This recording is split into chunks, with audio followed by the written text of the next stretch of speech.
Bonjour à tous et bienvenue sur notre chaîne YouTube. Si vous avez cliqué sur cette vidéo, il est fort probable que vous ayez rencontré l'erreur code 0xC00000F. Je vais vous proposer différentes méthodes pour résoudre ce problème. N'oubliez pas de vous abonner à la chaîne et d'activer la cloche pour avoir toutes les notifications en cas de publication. Mais avant de résoudre ce problème, voyons ensemble quelle en est l'origine. Ce message d'erreur apparaît sur Windows 7, 8 et 10. Il survient en général après l'installation d'un programme ou après une mise à jour Windows. Quelle en est la cause? Cette erreur apparaît lorsque Windows ne parvient pas à démarrer correctement. Cela peut être dû à un fichier endommagé, corrompu, voire même à un virus. Il est également possible que le problème vienne d'un problème de connectique, de câble d'alimentation. Alors maintenant que nous connaissons l'origine de cette erreur, on va voir ensemble comment l'éliminer et le réparer. Alors comment réparer le code 0xC00000F? Petite remarque, ce message apparaît sur les versions 32 bits ou même 64 bits de Windows 7, 8 et 10. Commençons par la première méthode. La première méthode consiste à vérifier l'intégrité de votre câble d'alimentation.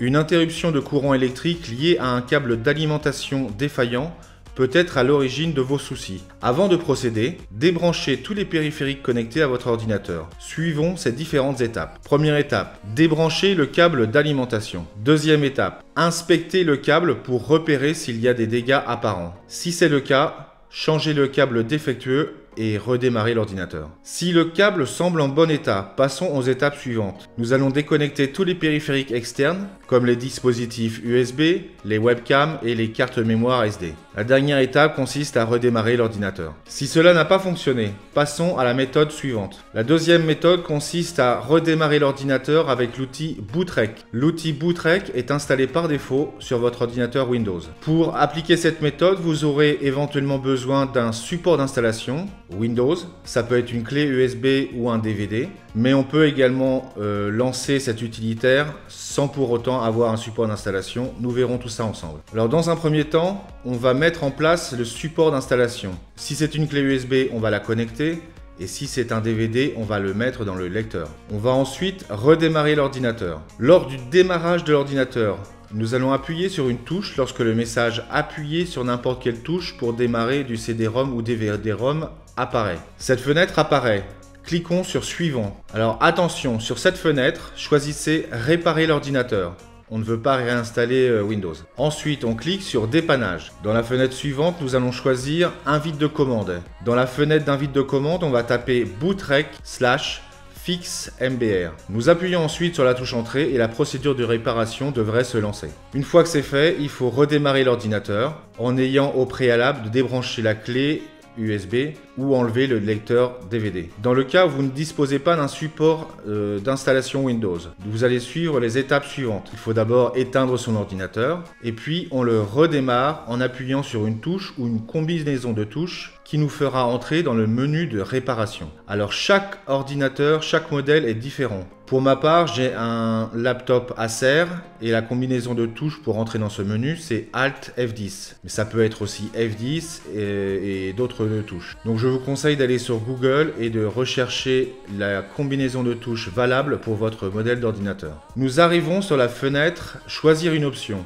Cliquez sur Dépannage. Dans le menu suivant, cliquez sur Invite de commande. Et puis enfin, on fait la même opération que précédemment. On tape bootrec/fixmbr et on appuie sur la touche Entrée. Ça lancera une réparation automatique de Windows. Si ça n'a pas abouti, passons à la méthode suivante. La troisième méthode consiste à vérifier l'intégralité de votre disque dur avec un utilitaire qui s'appelle CheckDisk. Donc les premières étapes sont identiques à la méthode précédente. Il faut connecter un support d'installation Windows au démarrage. Assurez-vous que la date, l'heure et la langue soient correctes et cliquez sur Suivant. Sur cette fenêtre, choisissez Réparer l'ordinateur. Cliquez maintenant sur Dépannage. Alors comme précédemment, nous ouvrons l'invite de commande et nous tapons chkdsk espace c espace /f. Alors j'espère qu'une de ces méthodes a fonctionné pour vous. Si vous avez perdu des données à la suite de cette erreur, je vous conseille d'utiliser le logiciel Recovery Data Recovery,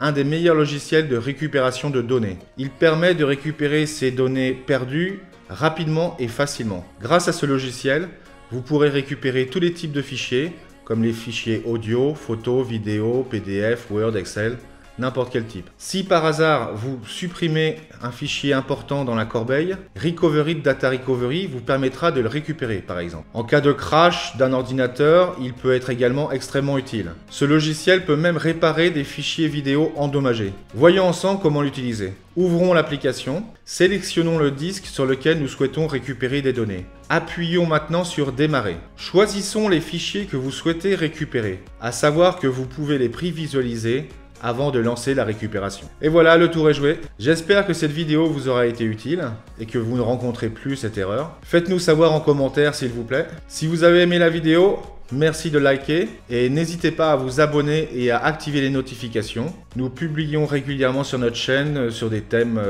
d'assistance informatique. Allez, merci d'avoir regardé cette vidéo et ciao ciao.